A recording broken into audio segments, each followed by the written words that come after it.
नमस्कार, आप देख रहे हैं आरबी न्यूज़ लाइव। खबर आ रही है उत्तर प्रदेश के आजमगढ़ जिले से, जहां एमआईएम के प्रदेश अध्यक्ष जनाब शौकत अली ने की प्रेस वार्ता। आइए दिखाते हैं ये रिपोर्ट। Bureau news Azamgarh.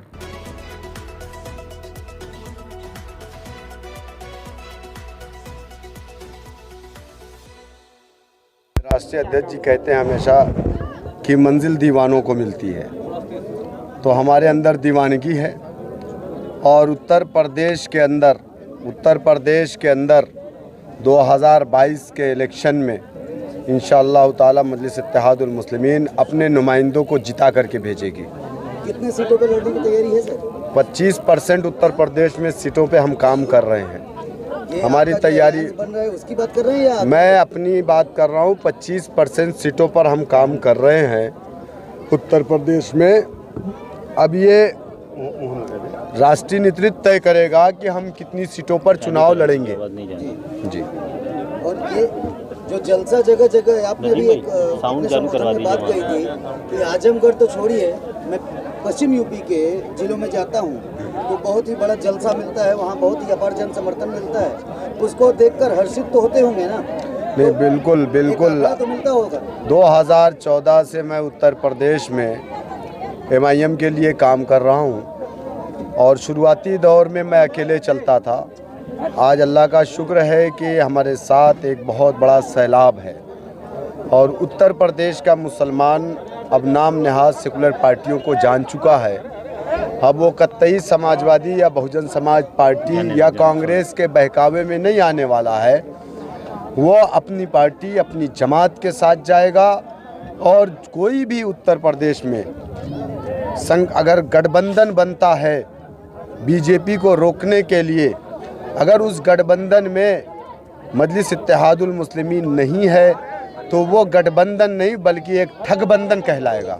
जिस कौम को आप अपनी ताकत समझते हैं और उसे एकत्रित करने के लिए पूरे प्रदेश में भ्रमण कर रहे हैं, वो कौम आज भी एक मंच पे नहीं आ पाई है सर। हम कोशिश करेंगे और कर रहे हैं, आएगी। बहुत सताए हुए लोग हैं, हम पूरे वंचित समाज को इकट्ठा कर रहे हैं।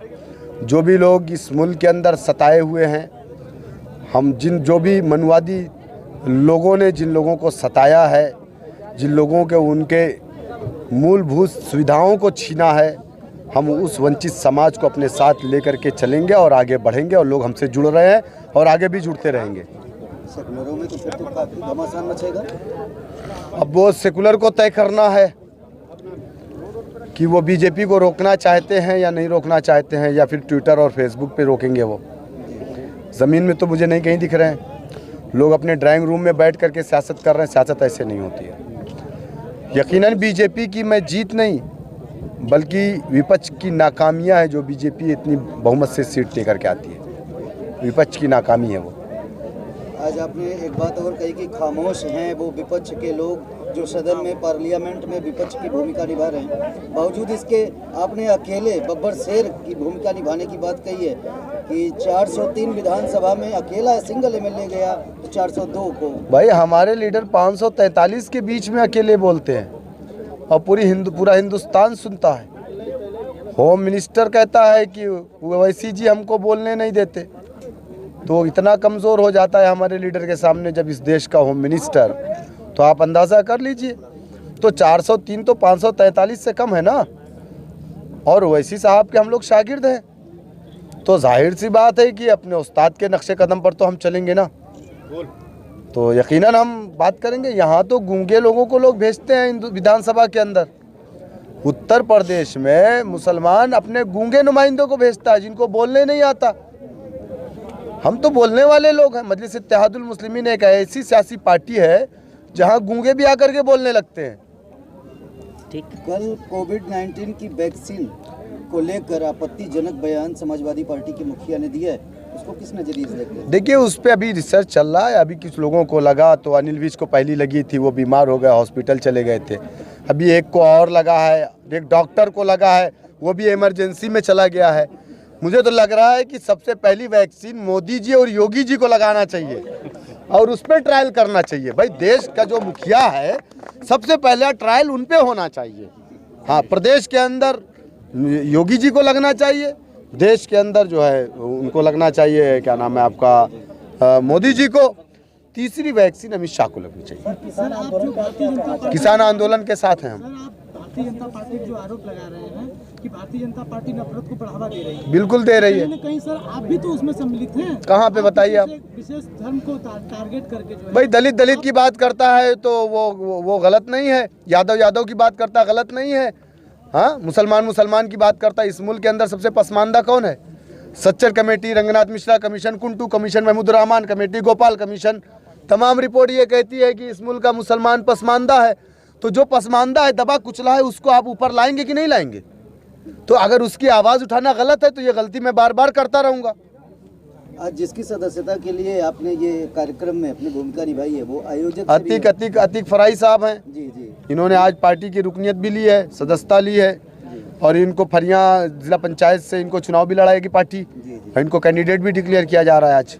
आपके सहयोगी वसी जी भी यहाँ पर हैं, वसी सिद्दीकी साहब। हम आपसे ये जानना चाहेंगे, एमआईएम को एक कौम विशेष के लिए जाना जाता है, लेकिन हम आपसे स्पष्टीकरण चाहते हैं कि किन लोगों के लिए आप काम करने के लिए पार्टी में कार्यरत हैं। देखिए महोदय, एमआईएम सर्व समाज की पार्टी है। इसमें सभी लोगों का नेतृत्व है, इसमें सभी लोग शामिल हैं, सारे लोग शामिल हैं, हर दल के लोग और हर समाज के लोग, हिंदू मुसलमान सारे लोग इसमें शामिल हैं। ये गलत बात है कि एमआईएम पार्टी सिर्फ मुसलमानों की पार्टी है। आप बार बार देख रहे हैं टेलीविजन पे, वैसे साहब सिर्फ मुसलमानों के लिए नहीं लड़ रहे हैं, सबके लिए लड़ रहे हैं। जिला पंचायती के लिए जैसे क्या सिंबल पे चुनाव होगा या फिर ऐसे ही? नहीं, अभी तक तो सिंबल पे ऐसी कोई बात नहीं है, लेकिन पार्टी का अधिकृत प्रत्याशी होगा।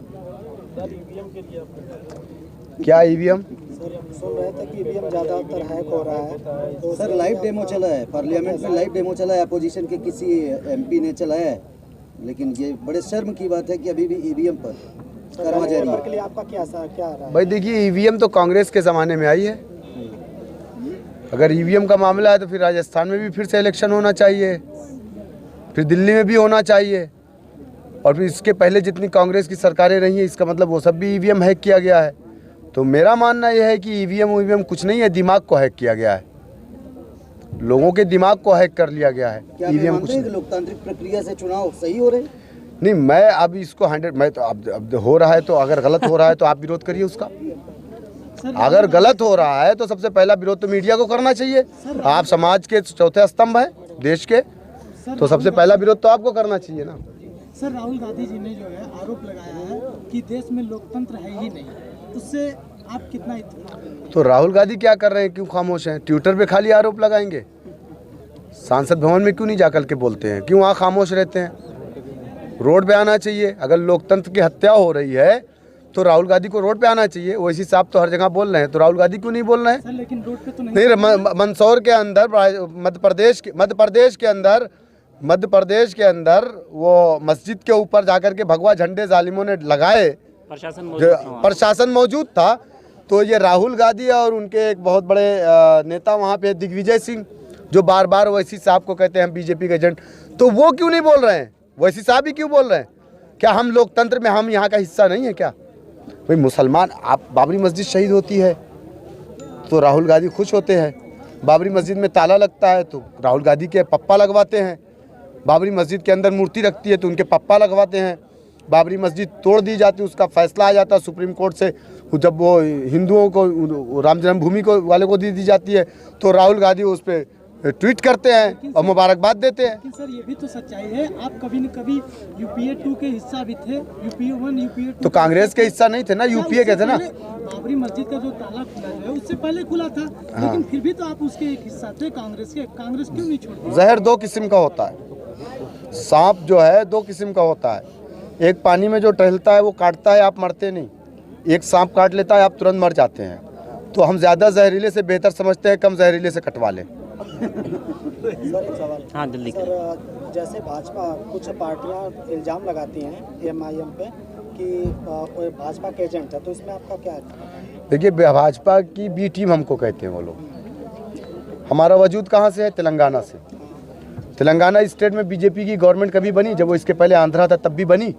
नहीं बनी। हम कब से हैं? 1957 से। 1962 में हम पहला इलेक्शन लड़े। हमारे पास वहाँ 7 एमएलए हैं, हमारे पास एमपी भी हैं, 44 कारपोरेटर भी हैं, कई चेयरमैन भी हैं तेलंगाना में। तो हम वहाँ पर बीजेपी की हुकूमत नहीं बनने दिए।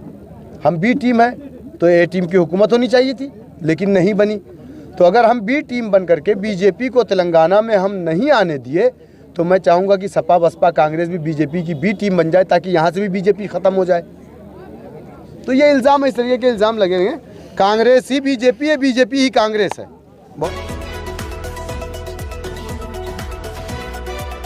सबसे आगे खबरें देखें सबसे पहले, आपको करे हर खबर से रूबरू।